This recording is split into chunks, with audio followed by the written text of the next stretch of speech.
Bonjour à toutes et à tous, c'est Stéphane et Safran. Pour la chaîne Foilier, je vous remercie de me retrouver chez moi et donc chez vous.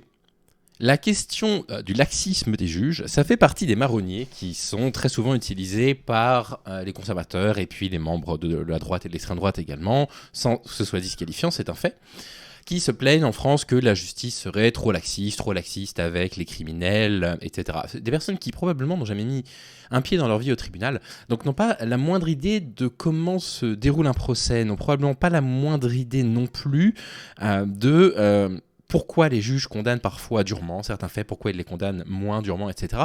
Le fait est que ça fait partie de leur marronnier. La justice rétro-laxiste. Et ce truc-là, on l'entend aujourd'hui, mais on l'entendait déjà, sous Sarkozy, on l'entendait déjà bien avant, et je suis sûr que les plus anciens d'entre vous pourraient confirmer qu'on l'entendait déjà à leur époque. Donc voilà, je n'appelle pas à ce que vous call-outiez votre nom, mais si vous êtes plus âgé que moi, j'ai 37 ans, si vous êtes d'une génération au-dessus de la mienne, dites-le nous. Est-ce que c'est un truc que vous entendiez déjà quand vous étiez effectivement déjà, je sais pas, à l'âge de l'adolescence? Moi, j'ai retrouvé des vieux articles, effectivement, qui remontent aux années 80, qui déjà parlaient du laxisme odieux de la justice. Sauf que ce marronnier, aujourd'hui, il trouve un nouvel écho. Il trouve un écho assez sexiste et assez misogyne, parce que les hommes sont en train de s'apercevoir de quelque chose. Et ça, donc, je l'ai trouvé sur un compte Twitter, qui est un compte Twitter assez particulier, je préfère vous prévenir, qui est un très gros compte Twitter, d'accord, beaucoup plus gros que le mien, donc je ne l'anonymise pas aujourd'hui, parce qu'il a 35 000 abonnés. Il s'appelle Géronimus, conservateur, patriote, catholique, lutte contre l'enfer progressif, donc un antiféministe convaincu. C'est quelqu'un qui est complètement contre les luttes antiracistes. Et il s'est fendu d'un tweet qu'il a partagé le 1er mai, en disant « Hyper-féminisation de la magistrature française. En 82, 28,5% des femmes étaient magistrates, enfin 28,5% des magistrats étaient des femmes, parce qu'il n'y avait pas un quart de magistrats en France. En 2001, les femmes étaient à peu près 50%, en 2020, 69%, et à la promo de 2021, elles sont 76%. Il va falloir en parler car les conséquences sont catastrophiques. C'est-à-dire qu'en fait, lui, il va lier ce qu'il estime être un laxisme de la justice au fait que la profession se soit féminisée. Alors, il faut bien comprendre quelque chose, c'est que pour accéder au métier de la magistrature, le métier de la magistrature, pour le simplifier à l'extrême, les juges, les procureurs, il faut passer un concours. Il faut passer un concours à l'ENM, l'École nationale de la magistrature, qui est à Toulouse, je crois. C'est un concours qui est un concours assez difficile. Il est difficile parce qu'il y a beaucoup de candidats, parce que le niveau il est souvent très élevé. Vous avez parmi ces candidats et ces candidates des personnes qui ont généralement eu de très bons résultats pendant leurs études de droit, et qui, pour avoir envie de faire une carrière dans la magistrature, sont probablement issus de familles qui leur ont enseigné la culture du travail à l'école, etc. Donc de familles qui leur ont appris à travailler. Donc vous avez des personnes intelligentes, qui ont une culture qui leur a permis d'envisager ce type de métier et de travailler suffisamment bien avec les ressources nécessaires pour le faire. Viens dire bonjour Safran. Pour le faire, donc vous avez un niveau très élevé à l'École nationale de la magistrature pour les personnes qui s'y présentent. Et c'est un concours. Et s'il y a de plus en plus de femmes qui deviennent magistrates, c'est pas une volonté de féminiser du tout les études. C'est simplement qu'elles performent mieux dans leurs études. Et ça, c'est quelque chose qu'on sait déjà. C'est un truc dont on a déjà parlé plusieurs fois sur la chaîne. Les femmes performent mieux que les hommes dans leurs études. Et on a plusieurs hypothèses par rapport à ça. L'une des hypothèses, c'est que parmi les stéréotypes sexistes que l'on va calquer sur les garçons et sur les filles, il y a des stéréotypes sexistes qui vont être en faveur de la réussite scolaire. Pour les filles, il faut être introverti, il ne faut pas faire de bruit, donc on va se tourner vers des trucs comme la lecture, etc. Et des stéréotypes sexistes qui vont potentiellement aboutir à des parcours scolaires moins évidents.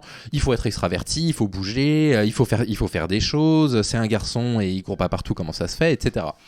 Et donc finalement, il faudrait se poser la question, c'est-à-dire que plutôt de se dire il y a une discrimination contre les hommes comme il le sous-entend, et que cette discrimination, en plus de ça, entraîne un laxisme de la justice, il faudrait savoir déjà si la justice est laxiste.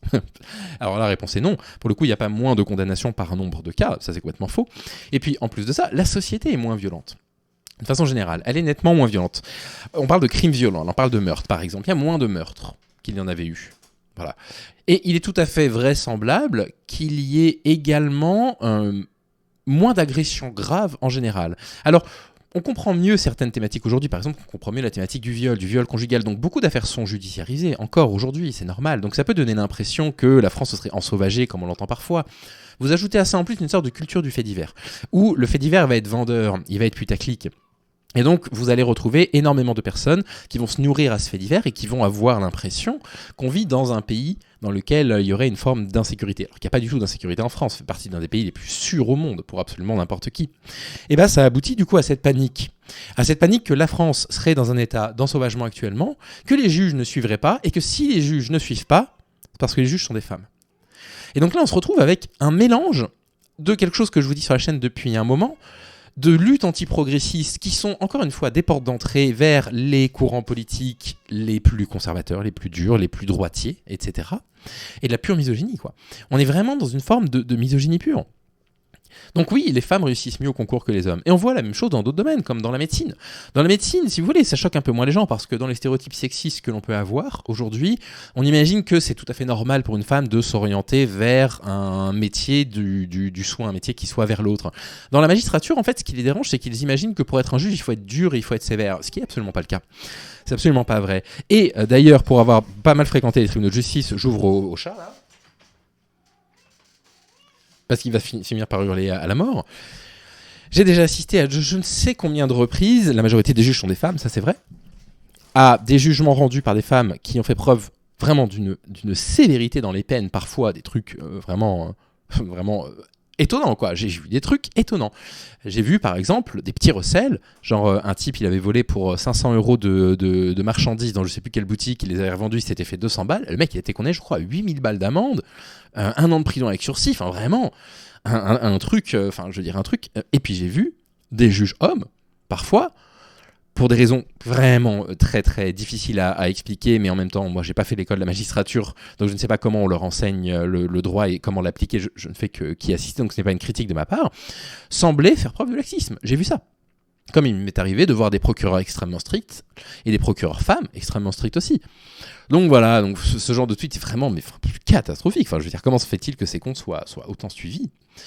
Si les femmes sont plus souvent magistrates que les hommes, c'est parce qu'elles performent mieux à l'examen d'entrée de la magistrature, tout simplement.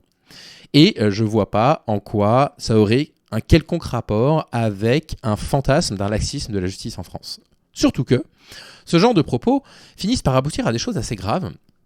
C'est un article qui a été partagé par Le Parisien le 2 mai, qui dit « Message violent menace le parquet de Bourges, soutient une magistrate ciblée sur les réseaux sociaux après le meurtre de Mathis ». Donc grosso modo, Mathis a été assassiné. Le début de l'enquête qui a été demandée par la procureure n'est pas allé dans la direction que les gens de l'extrême droite souhaitaient qu'elle aille. Et du coup, ils ont menacé cette procureure. Et il se trouve qu'en plus de ça, c'est le problème de la rumeur, ils ont menacé une ex-magistrate.